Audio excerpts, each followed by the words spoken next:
বিদেশি বিনিয়োগ আকৃষ্ট করতে অন্তর্বর্তী সরকার নানা সংস্কার কার্যক্রম হাতে নিয়েছে বলে জানিয়েছেন প্রধান উপদেষ্টা doctor Mohammad Yunus.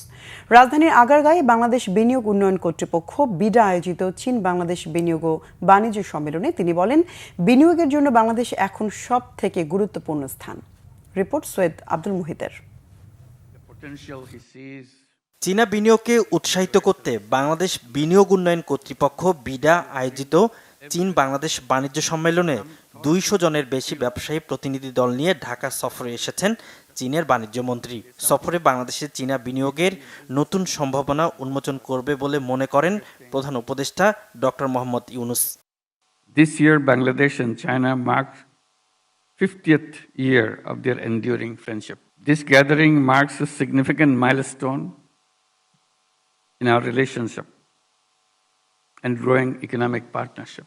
We have to build a future which can touch the sky.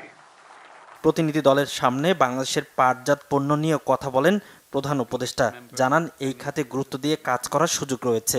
এছাড়াও তৈরি পোশাক, কৃষি, ঔষধ থেকে শুরু করে একাধিক জায়গায় বিনিয়োগের সুযোগ রয়েছে বলেও চীনা ব্যবসায়ীদের দৃষ্টি আকর্ষণ করেন প্রধান উপদেষ্টা। Today, as we embark on this journey together, I invite you to explore the extensive opportunities that Bangladesh offers, from textile and garments to pharmaceuticals, agro-processing, fisheries, jute, as you have mentioned, and information technology. Our sectors are ripe for investment and collaboration. সম্প্রতি চীন সফরের সময় দেশটির president Xi জিনপিংকে বাংলাদেশে বিনিয়োগের ব্যাপারে যে অনুরোধ জানিয়েছিলেন সেই ডাকে সাড়া দেয়ায় ধন্যবাদ জানান প্রধান উপদেষ্টা।